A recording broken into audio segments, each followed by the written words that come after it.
Hello বন্ধুরা, তোমরা সবাই কেমন আছো? আশা করি সকলেই খুব ভালো আছো। আর আমিও ভীষণ ভালো আছি। তোমাদের আরেকবার পূজাস কিচেনে সকলকে স্বাগত। আজকে আরেকটি নতুন রেসিপি নিয়ে চলে এসেছি বন্ধুরা। সেটি হলো কালাকান সন্দেশ। এই রেসিপিটি সকলেরই খুব পছন্দের রেসিপি, খুব ভালো লাগে খেতে। এই সন্দেশ রেসিপিটি তোমরা কিভাবে ঝটপট বাড়িতে দোকানের মতো সন্দেশ বানিয়ে ফেলতে পারবে। এই রেসিপিটি দোকানের থেকেও বেশি টেস্টি হবে আর ভালো হবে খেতে। খুব অল্প উপকরণে অল্প সময়ে তোমাদের সাথে আজকে আমি শেয়ার করতে চলেছি বন্ধুরা এই রেসিপিটি।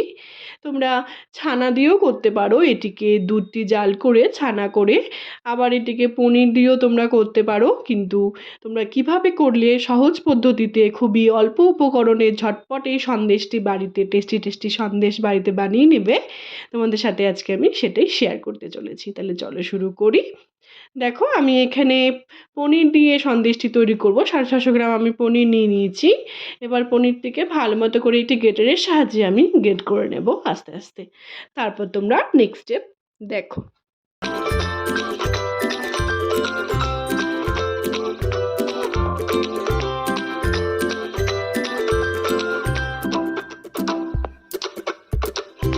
দেখো, আমরা খুব ভালো মতো করে পনিরটিকে একটি গ্রেটারের সাহায্যে গ্রেট করে নিয়েছি। দেখো কত ভালো লাগছে দেখতে। তারপর আমরা খুব ভালো মতো করে পনিরটিকে ম্যাশ করে করে হাত দিয়ে আমি এটিকে খুব ভালো করে মুথে মুথে মেখে নেব। তারপর তোমরা নেক্সট স্টেপ দেখো।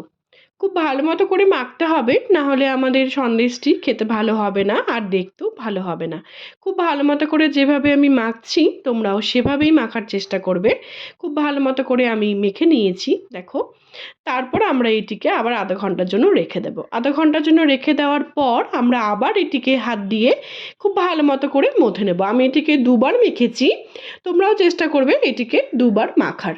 খুব ভালো মতো করে মেখে নিয়েছি। যখন দেখবে আমাদের পনিরটি একটুকু লেগে যাচ্ছে না প্লেটে, তার মানে আমাদের এটি মাখা হয়ে গেছে। তারপর আমরা একটি কড়াইয়ের মধ্যে বেশ কিছুটা ঘি দিয়ে দিব। ঘি দিয়ে ভালো মতো করে এটি গরম হতে দেব। তারপর তোমরা নেক্সট স্টেপ দেখো। তারপর আমরা এখানে 1 লিটারের মতো আমি ফুল ফ্যাট দুধ নিয়েছি। তোমরা ফুল ফ্যাট দুধ নেওয়ারই চেষ্টা করবে। ভালো মতো করে একটু জাল করে নিয়ে আমি যে ঘিটি দিলাম কড়াইয়ে ওর মধ্যে আমি এটিকে সম্পূর্ণ দিয়ে দিব। ভালো মতো করে এবার এটিকে দুটিকে মিলিয়ে ভালো মতো করে আমি এটিকে জাল করব। আমি একটুখানি ক্ষীর ক্ষীর মাওয়া মাওয়া আমরা করব এই দুধটিকে। আমি 1 লিটার দুধকে প্রায় 250 থেকে 300 গ্রাম করব। ততক্ষণ আমরা এটিকে জাল করতে থাকবো, আস্তে আস্তে নাড়তে থাকবো। তারপর তোমরা নেক্সট স্টেপ দেখো আমি কিভাবে করছি।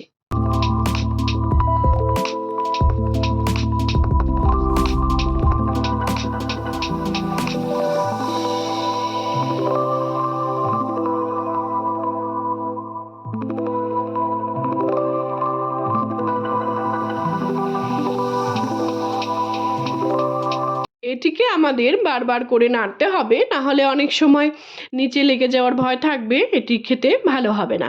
খুব ভালো মতো করে বারবার নেড়ে আমি এখানে 1 কেজি দুধকে আমি প্রায় 250 থেকে 300 গ্রাম করে নিয়েছি। তারপর এর মধ্যে পরিমাণ মতো আমরা চিনি দিয়ে দেবো। তোমরা চিনি বেশি খাবে না কম খাবে তোমরা তোমাদের ইচ্ছে মতো অ্যাড করবে। চিনিটি দিয়ে ভালো মতো করে নাড়াচাড়া করে আবার বেশ কিছুক্ষণ ধরে আমরা এটিকে গাঢ় করে নেব, ফুটিয়ে নেব। দেখো কত সুন্দর লাগছে দেখতে। আমাদের ক্ষীরটি কিন্তু একদম তৈরি হয়ে গেছে। তারপর যে আমরা পনিরটিকে মেখে রেখেছিলাম সেটিকে আমরা আস্তে আস্তে অ্যাড করে দেবো। অ্যাড করে দিয়ে ভালো মতো করে মিলিয়ে এটিকে আমরা কুক করে নেব। তারপর তোমরা নেক্সট স্টেপ দেখো। খুব ভালো মতো করে এটিকে নাড়তে হবে, অনবরত এটিকে নাড়তে হবে, না হলে পরে অনেক সময় লেগে যাওয়ার ভয় থাকবে নিচে, তখন আমাদের সন্দেশটি খেতে ভালো হবে না। ভালো মতো করে বেশ কিছুক্ষণ ধরে এটিকে আমি নেড়ে চেড়ে নেব। তারপর যখন এটিকে বেশ ঘন হয়ে আসবে তারপর আমি এর মধ্যে 1 পিঞ্চের মতো কেশর অ্যাড করে দেবো জাস্ট ফ্লেভারের জন্য। এটি অ্যাড করলে কিন্তু খেতে দারুণ হয়। তোমরা অবশ্যই এটিকে অ্যাড করো, স্কিপ কিন্তু একদম করো না।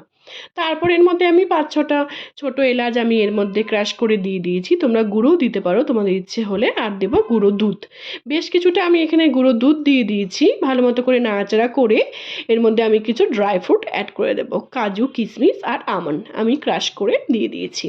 ভালো মতো করে নাড়াচাড়া করে নেব। তারপর তোমরা নেক্সট স্টেপ দেখো। এটিকে আমাদের অনবরত নাড়তে হবে, না হলে অনেক সময় লেগে যাওয়ার ভয় থাকবে আর আমাদের সন্দেশটি খেতে কিন্তু একদম ভালো হবে না। দেখো আমি খুব ভালো মতো করে এটিকে নাড়াচাড়া করে নিয়েছি। যখন দেখবো কড়াইয়ে লেগে যাচ্ছে না, তার মানে আমাদের এই পুরটি একদম তৈরি। সবার শেষে আমি বেশ কিছুটা আবার ঘি অ্যাড করে দেবো। ঘি অ্যাড করে দিয়ে ভালো মতো করে আবার নাড়াচাড়া করে নেব। তারপরে আমরা এটিকে নাড়াচাড়া করে নেওয়ার পর এটিকে আমরা ঠান্ডা হতে দেব। তারপর ঠান্ডা যখন হয়ে যাবে, তারপরে আমি একটি প্লেটের মধ্যে ভালো মতো করে একটুখানি ঘি আমরা ব্রাশ করে নেব পুরো প্লেটটিতে, যাতে আমাদের সন্দেশটি যখন আমরা কাটবো তখন যাতে আমাদের সুন্দরভাবে উঠে আসে। ভালো মতো করে ঘিটি ব্রাশ করার পর আমরা আস্তে আস্তে যে আমাদের সন্দেশের পুরটি করলাম সেটি আমরা আস্তে আস্তে এর মধ্যে দিয়ে দেব।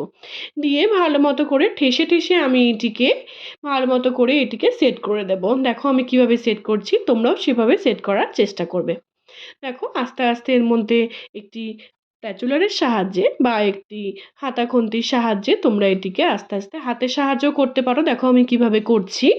ভালো মতো করে ডিপ করে করে আমি এটিকে সেট করে নিয়েছি। সেট করার পর বন্ধুরা দেখো আমি কত সুন্দর করে এটিকে হাত দিয়ে স্পেস করে করে আমি এটিকে সেট করে নিয়েছি। তারপর আমরা জাস্ট গার্নিশের জন্য একটু সিলভার পেপার আর দেবো একটুখানি ড্রাই ফ্রুট দিয়ে ভালো মতো করে ঠেসে ঠেসে আমি আবার এটিকে সেট করে নেব। তারপর আমরা 1 ঘন্টার জন্য এটিকে ফ্রিজে রেখে দেব। রেখে দেওয়ার পর আমি আবার এটিকে আস্তে আস্তে কেটে নেব। দেখো আমি 1 ঘন্টার জন্য আমি ফ্রিজে রেখে দিয়েছিলাম। দেখো আমাদের এই কালাকাঁদ সন্দেশটি কত সুন্দর জমে গেছে, কত ভালো লাগছে দেখতে। আমি একটা একটা করে এবার এটিকে কাট করে নেব। কত সুন্দর লাগছে দেখতে। তোমাদের যদি এই রেসিপিটি ভালো লেগে থাকে বন্ধুরা, কালাকাঁদ সন্দেশের রেসিপিটি, তাহলে অনেক অনেক অনেক বেশি শেয়ার করার তোমাদের সকলকে অনুরোধ রইলো। আর কমেন্টের মাধ্যমে কিন্তু আমাকে জানাতে একদম ভুলো না তোমাদের এই রেসিপিটি কেমন লাগলো। দেখো কত সুন্দর লাগছে দেখতে।